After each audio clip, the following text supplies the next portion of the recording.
Hey, I got a question for you. What are you doing to inspire your next generation of leaders? So it's just, I've been working with an organization and we've been walking through the different levels of leaders that they have because, like in any organization, there's always a need for more leaders. But depends on your culture.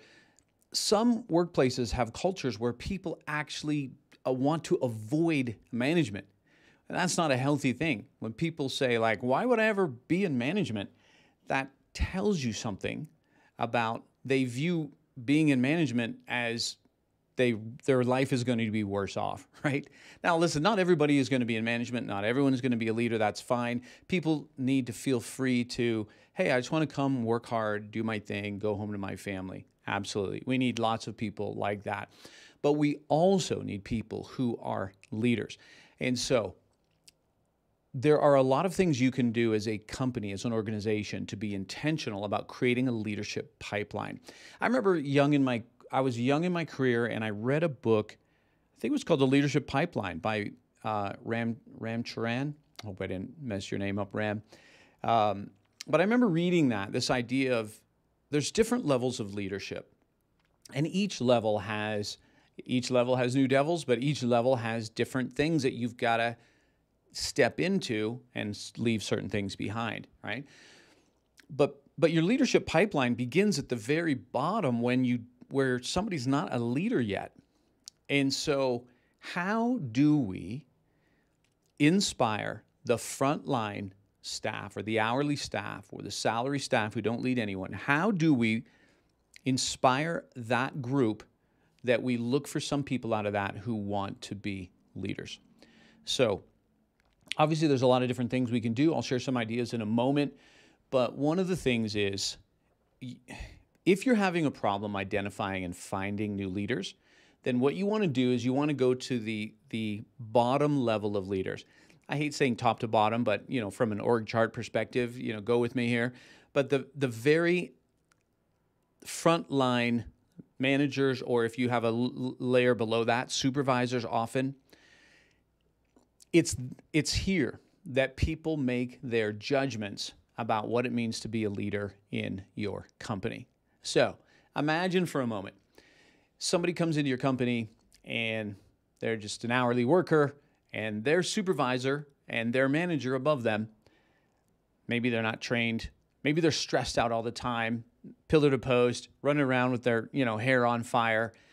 Everyone on that team is going to look at them and think, I don't want my life to be like that. Who wants to live like that? And so suddenly, the view of leadership for your entire company is actually predicated upon how the supervisors or the frontline managers, how much they enjoy leading. And so what I've noticed is that a lot of organizations don't put the importance on making the front line feel amazing about being leaders, right? Feeling important, feeling invested in, feeling like, not to create, separation, like, hey, you're part of this leadership club now, but it really is. It's a different role that people take on. And so the question to ask is, how can we make our frontline managers feel important? How can we make, or your supervisors, or whatever the word that you use for that, right? Your leads, how can we make them feel important? So I was just talking to an amazing group that we've been working with for a few months in the manufacturing sector. And so, of course, their bottom line is leads. And so we're having a discussion. How can we make the leads feel more important, more like leaders and influencers in the organization? Because one of the reasons we want them to feel that is because they are that, and we need them to think like that. So that if somebody comes and says, if you have a lead that comes and says, or a supervisor that says, well, it's not really my job, or, I'm not paid for that, or I just show up and be quiet and do my thing. Well, that's not how a leader thinks, right? So we want to coach them on that. Say, no, you don't want to. You're a leader here. We don't want you to think like that. So if we're going to have the expectation of leadership on them, then we definitely need to give them that support. And part of that support is just for them to feel like, yeah, leadership has my back, because it's not always easy. I'm supported. because the happier your lowest level of leadership is, and the more excited they are about growing as leaders, other people will look at that and think, hey, that's pretty cool. I'd like to be part of that. Right? When your frontline managers can sit in a meeting with their team and say, wow, I've been learning so much about leadership lately. The company's really been investing in us. I'm learning a lot of what I need to change, how I need to be a better leader. Here's some of the things I'm working on right now. But I'm been really excited about this process. When you have a frontline manager speaking to their team like that, you're going to have people on that team think, I want that. I want to feel that. And it's going to inspire them to want to be interested in leadership. So that's the first place to look. If you're having a tough time getting leaders or people to step up into leadership, then take a look at the bottom level of leadership and think, how happy are they? How motivated are they? How excited are they?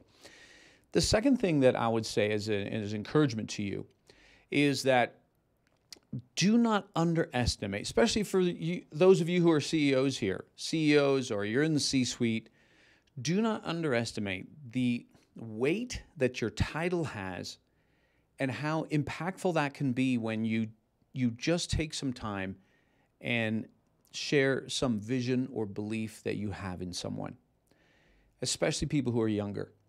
And I can think of times in my life where somebody older than me who was way up in the organization even just made a comment like, I could see you being a leader one day. I even remember I had a time where I was like, well, I don't want to be a leader. Like I was just resistant to, I don't want anyone to control my life. I had this little chip on my shoulder. But at the same time, when people breathed that vision into me, hey, I could see you leading people one day. I could see you leading a team one day. Here's why, because this, and this. And sometimes people just need that belief because there's a lot of people that, one of the things that stops them from raising their hand, if you're going to have a leadership orientation meeting, like, hey, anyone who might think they would like to go into management, attend this meeting. Well, some people are going to attend that meeting, but other people, they don't want to put up their hand because they think, well, that's not me. I'm not a leader. I don't have those skills. And they have no idea if they have the skills or not. In fact, many of you know this who are listening. A lot of the best leaders are people who didn't seek leadership, right? They didn't seek leadership, but leadership found them because of who they were as people. And so that's why when senior leadership regularly goes on walkabouts, mingles amongst the staff, gets to know people, or you hear something in a meeting and you hear about how some frontline staff person did this amazing thing. It could even be outside of work. Somebody gets recognized in the news. Somebody runs a marathon. Let's use that for example. Someone runs a marathon. They're not in your division. They're not in your silo, but you know who they are, and you swing by and you spend a couple minutes. Hey, I heard you ran a marathon. That's amazing. Tell me about that. And then you could say, hey, have you ever thought about going into management? Because the discipline it takes to run a marathon and train for that is the same kind of discipline you need in leadership. And that's the beginning of a conversation. So don't underestimate the power when you are the influence, better word, the influence that you have when you're a senior leader in your organization, just to have one of those inspirational conversations. And inspiration, if we go back to the root of that word, it's to breathe life into something, to breathe life into someone. And so those are two things that you can do to help create a leadership factory. Number one, make sure that the front line and the supervisors or leads, whatever that bottom layer is, that they're happy, that they're growing, that they're motivated. And then secondly, make sure that people in the senior suite are spending time breathing life into people, breathing vision into people. And if you do some of these things, you will soon find that you're going to have more and more people interested in wanting to grow as leaders, because it means they get a chance to grow as people, and that's always powerful. Okay, for those of you who are wanting to grow in your leadership overall, I just want to mention this before I end, that our 9 Minutes on Monday fall cohort is about to start in a couple of weeks.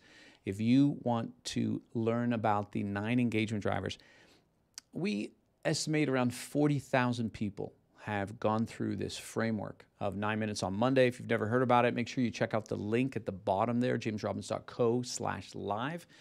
It's a 10-week process.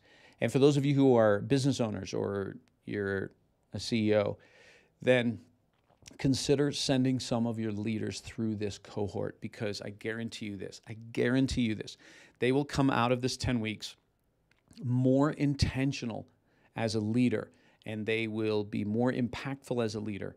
And we've just seen this thousands of times as people go through this.